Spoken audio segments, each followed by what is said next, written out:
in color, the continuing story of Peyton Place.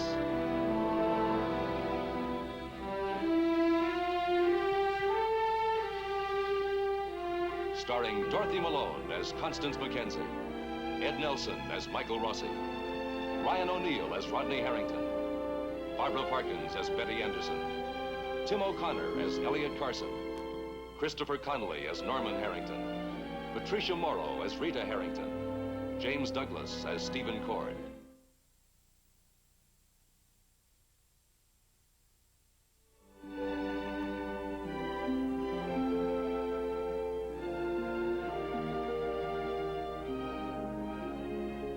There are moments in the life of Elliot Carson when he's able to put aside his despair at the loss of his daughter, Allison, and pick up the joy and love that he feels for his new son, Matthew. To Elliot, the birth of this healthy baby can be the beginning of the full, rich life he has wanted for so many years. A few moments alone with Matthew have allowed Elliot to put his life in perspective and to survive. Oh, hi, Mike. Hi, Matthew. Oh, hi. Oh. Well, I don't suppose I have to ask how the baby and the new mother are getting along, eh? Fine, just fine, Mike. Hello, Betty. Taking good care of my godson? Well, when they give me a chance, just take it easy. She's been wonderful. I don't know what I would have done without her. Oh, boy. Never a dull moment these days in the Carson household. Yeah. Oh, Elliot, this is John Fowler. I'm sorry to bother you, but I'd like to call Mrs. Carson to testify in the Weber hearing tomorrow. Tomorrow? I thought you said you wouldn't need her until the end of the week. Well, I've had to do a little rescheduling. If she could possibly make it, I'd certainly appreciate it. Well, hold on a minute, John. Connie, it's John Fowler. He wants you to testify tomorrow. You feel up to it? What do you think, Mike? Well, if she's strong enough, I see no reason why not. That's fine. As a matter of fact, I'd like to get it over with. John? Okay, she'll be there tomorrow. Thanks. Well, before I check his nibs, would you mind if I had a word with the new father? I think the new father would love it.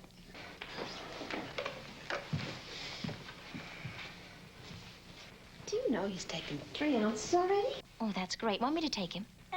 No, that'll be all right. I'll do it. Oh, don't worry about Matthew. I'll be here bright and early. Oh, thank you, Betty. I know it won't be too pleasant for you appearing in court, but at least I'll have that little guy all to myself. This little guy has more young girls interested in him. Oh, I know the spot that puts you in, having both Rita and me wanting to take care of him, but I feel that I kind of have, squatter's rights, if that doesn't sound too silly. Oh, that's beautiful. That's marvelous, darling. You burped right when you cared. You know, you're a very economical person to go on a vacation with. You know that?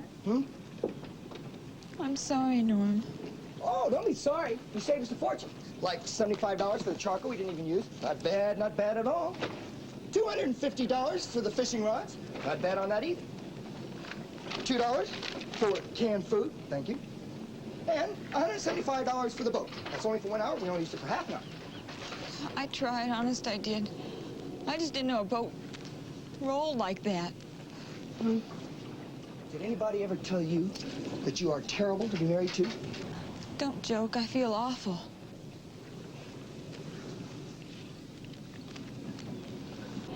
You really don't feel good, do you? You know why? Because you had an empty stomach. So you know what I'll do? I'll take you home, I'll put you down, I'll make you all comfortable, and then I'll cook something for you. Rita, I gotta learn sometime. Okay, come on. Let's get the car. You know what I'll do? I'll cook you something very, very mild for your stomach. Like, chili? Oh. Come on, let's go over to the garage and see if the car's ready yet.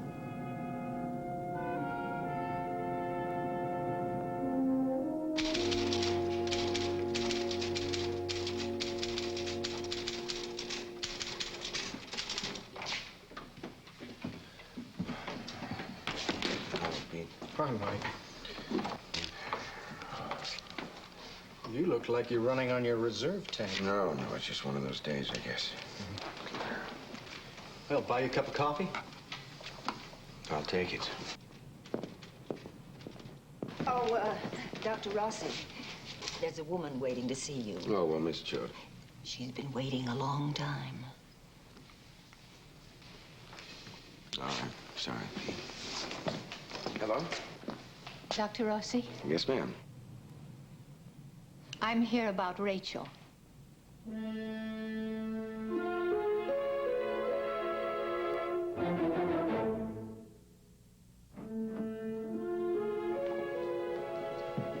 Please sit down.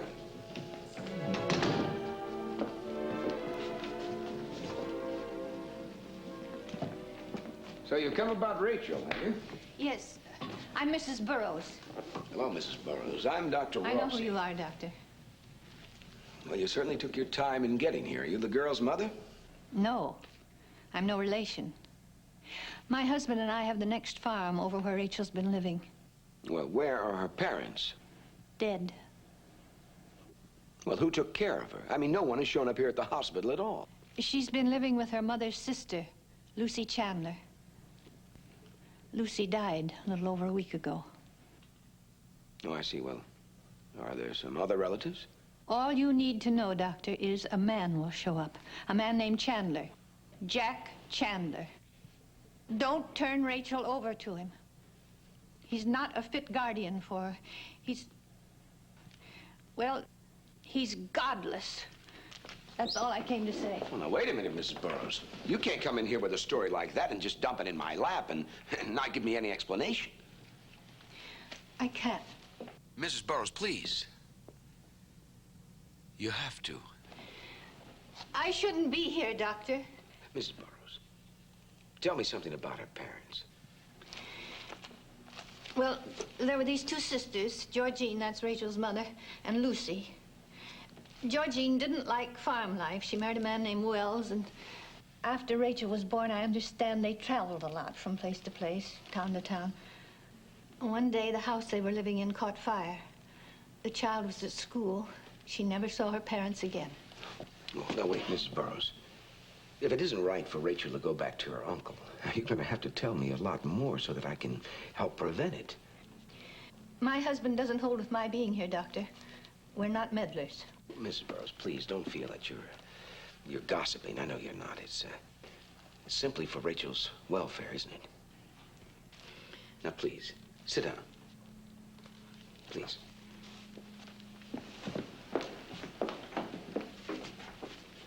Tell me something about her home life. Well, it was Lucy's farm in the first place. It's always been in her family. And then this Chandler came along and married her. Things changed. Chandler keeps to himself. He never has a kind word for anyone. When Lucy first met him, she was a healthy girl. And then after they were married, she seemed to be just listless and sick all the time. He never let her go anywhere. Nor Rachel either. Well, she went to school, huh? No. He said he and Lucy could teach her all she needed to know at home. From time to time, Rachel would sneak away and come over to our place. She was very fond of our grandchildren, and they loved her. Sometimes when she came over, we noticed she had bad bruises. Bruises? On her arms and legs. I asked her about them. She wouldn't say much, but I knew she'd been punished, beaten. Lucy would never do that. It was Chandler that did it. Well, why didn't you report this? It wasn't my place. Your place? Well, I mean, it was obvious the girl was being mistreated. I've got to get back now, Doctor. Mrs. Burroughs, listen, wait. You're afraid of this man Chandler, aren't you? I mean, you're afraid because he may take some revenge on you and your husband because of what you said here. Yes, Doctor. I am afraid for my husband. You see, he isn't young any longer. Chandler would hold him responsible. We don't have much, Doctor, but I want Rachel to have this. Tell her Mrs. Burroughs hasn't forgotten her. Good day, Doctor.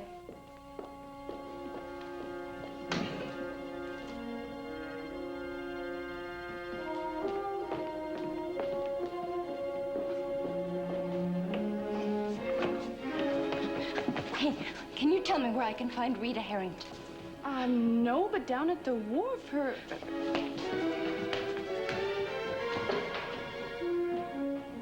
And nothing but the truth, so help you God? I do. Please be seated. Mrs. Carson, according to the testimony given by Chris Weber, you witnessed an incident that took place between him and the defendant, Lee Weber, in front of your bookstore. Is that correct? Yes. Could you please tell the court what you saw? And I saw Chris Weber trying to get away from Lee. Lee kept grabbing his arm. Go on, Mrs. Carson. Well, I was concerned because I was worried about Chris, and so I watched. And, they stopped at the curb, and then all of a sudden, Chris stepped off the curb right into the path of an oncoming car. If the car hadn't stopped as quickly as it did, he might have been hit. Did the defendant do anything to prevent his brother from being hit by the car? No, he just stood there. Aren't you going to object? Why? It's true, isn't it? Do you think that he had time to do something to prevent his brother from being hit by the car? Objection. How can the witness possibly speculate on what she might have done were she the defendant? Objection sustained. Mrs. Carson, if you had been standing on the curb next to Chris Weber, could you have done something to warn him? Yes, I think so. What happened then?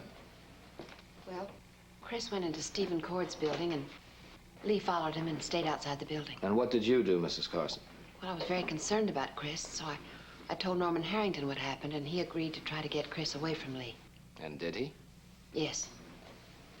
Mrs. Carson, you're a businesswoman, and at the time that this happened, you were pregnant. Yet you watched them go down the street. You say you were so worried about Chris that you actually involved someone else in helping you to protect him. Now, please excuse my asking this, Mrs. Carson, but did you have a legitimate reason for being worried about Chris Weber, or was it simply that you had nothing better to do that morning?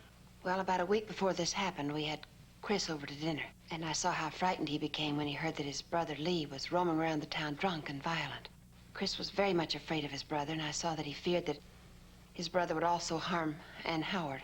In fact, later that night, he had me call Ann and warn her that Lee might be looking for her. I had good reasons to be concerned and worried about what Lee Weber might do. Thank you, Mrs. Carson. No further questions, Your Honor. Does counsel for the defense wish to question the witness? Yes, Your Honor. I'll only keep you a moment, Mrs. Carson. Have you ever spoken directly to the defendant? Now, take your time. It's important. No, I don't recall ever having spoken to Lee Weber. When you observed Lee and Chris Weber, as you just described to the court, did you actually hear anything that was said between them? No.